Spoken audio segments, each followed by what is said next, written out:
Hello everybody. Today's first review will be of Batman Bad Blood. And just give me a second here to get my notes, because I'll put this back in the slipcase.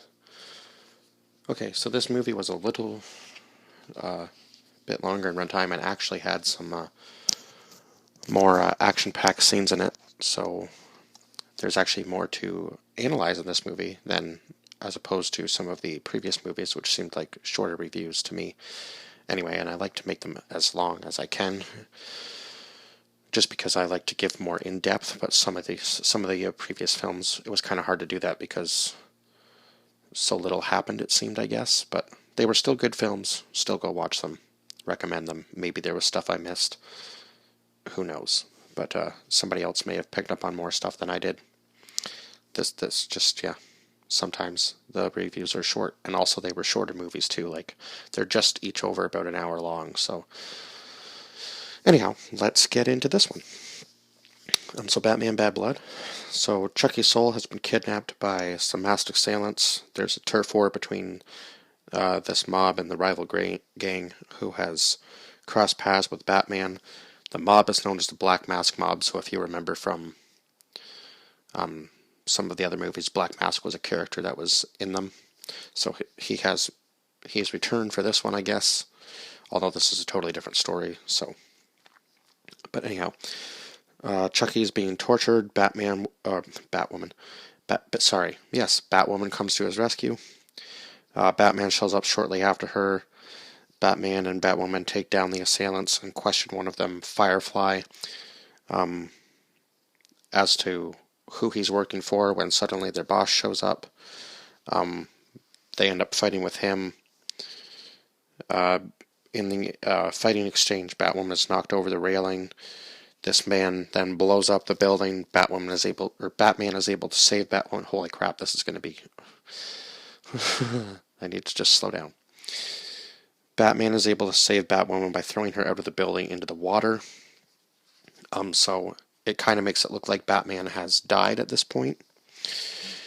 So then we go to this kid in a monastery. Sees that Batman is missing, grabs his things and leaves. We then go to Bloodhaven. Nightwing gets a call from Alfred. Alfred tells Nightwing that Batman has been missing for 2 weeks, 2 days, and 15 hours, so quite a significant time, because I guess if Batman has gone missing in the past, he has contacted Alfred earlier than in a quicker period of time than what has passed. So Batwoman, Kate is Batwoman's name, so Kate and her father discuss the disappearance of Batman. She asks her father if he can find out anything on the man they fought that night. Then suddenly the Batmobile drives by the restaurant they are in. Batman shows up to stop the Black Mask's shipment of weapons. Robin arrives, so that was the kid from the monastery as Robin. Turns out Grayson, also known as Nightwing, is posing as Batman. Batwoman follows them. Batwoman takes him to the place. She says Batman died, being the place that they fought this mystery man at the beginning of the film. Robin asks her who Firefly and Tusk were working for. Grayson suggests working together, but Batwoman says no. So she basically tells him that just because she wears the uniform doesn't mean she's going to be part of their crew.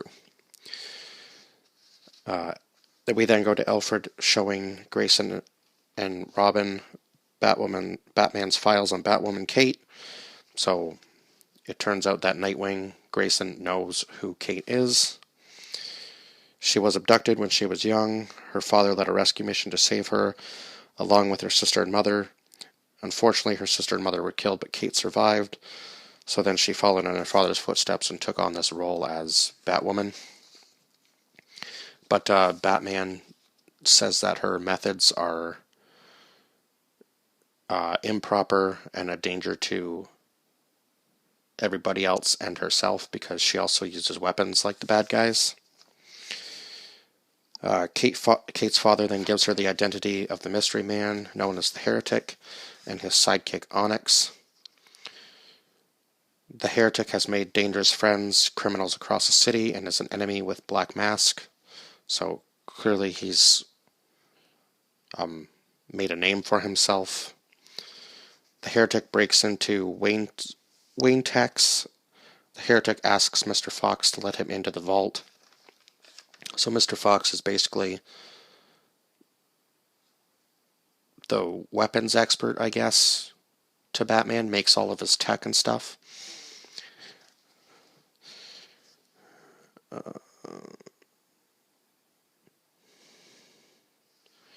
Sorry, where was I? Oh, they are able to get into the vault. The Heretic then stabs Mr. Fox. Grayson and Robin show up. The Heretic stops one of his men, Electrocutioner, from killing Robin, so clearly Robin is somehow important to him. The Heretic and his men escape. Bruce is being held by the Heretic. Mr. Tetch is trying to extract something from his memories. Then this woman, Talia, enters, says that they must push past his trauma to the boy he was before he lost his parents, and they will be able to break him. So I guess they're trying to kind of brainwash him in a way into making him come to their side. Grayson comes to visit Luke. His father is in the hospital. Luke wants to help, but Grayson says it's out of his hands. I believe that's what he says to him. Or basically that he shouldn't be helping. The best way to help is just to stay by his father's bedside in the hospital.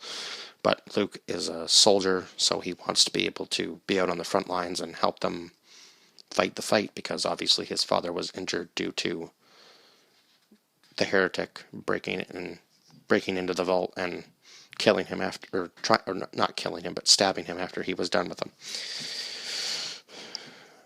Grayson tells Kate that Batman has known who she was from the beginning, so he also lets her know that he knows who she is now. He then reveals himself to Kate, who we all know as Batwoman. The Heretic shows up at the Batcave and tranquilizes Robin, whose name is Damian, taking him with him. Luke goes back to the vault to suit up. Grayson gets a call from Alfred. Damian is now missing. The Heretic is Damian as an adult, turns out. So basically, I guess Talia is just trying to make the perfect version of her son into basically a super soldier. Talia arrives, Damian's mother. So I just kind of explained that a little bit, but to stop the Heretic from drawing Damian's memories from him. So basically, older Damian wants younger Damian's memories, because that's kind of like this void that he's been missing. He's just basically kind of like a blank canvas. He's supposed to be emotionless, but he wants to feel something. Talia then kills the Heretic, tells him to remove the memories of this incident from Damian. So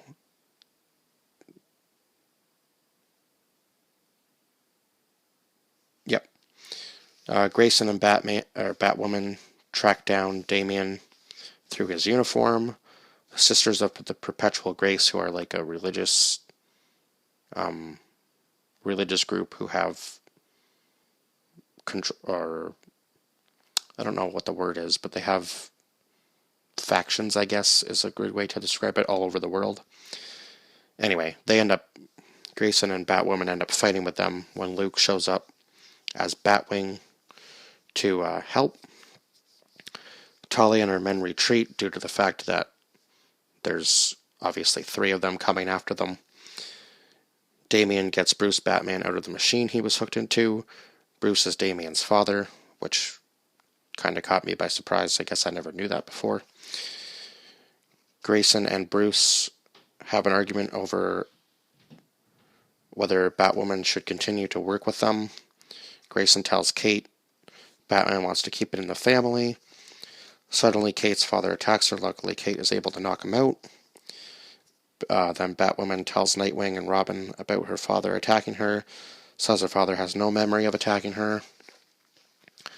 Batwoman and Nightwing think Talia may have brainwashed Batman because clearly she was able to somehow brainwash Kate's father.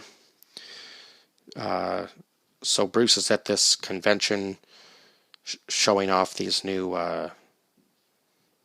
translation devices so that it makes it easier for everybody to communicate with everybody, so you don't have to just learn language. You can just talk and it just translates for you.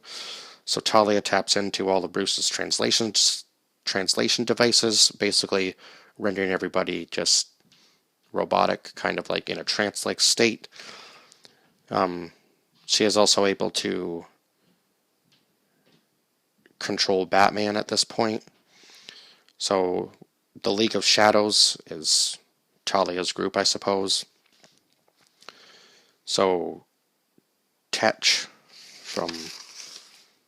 Yes, that is how you pronounce it, right? Yes, Mr. Tetch from earlier, who also in the credits I realized was the Mad Hatter. I believe that's what they call... What was the other name for him anyhow? Maybe I'll have to go back and look at that, but I believe that was right. Actually, let me look that up right now, because I think that was right.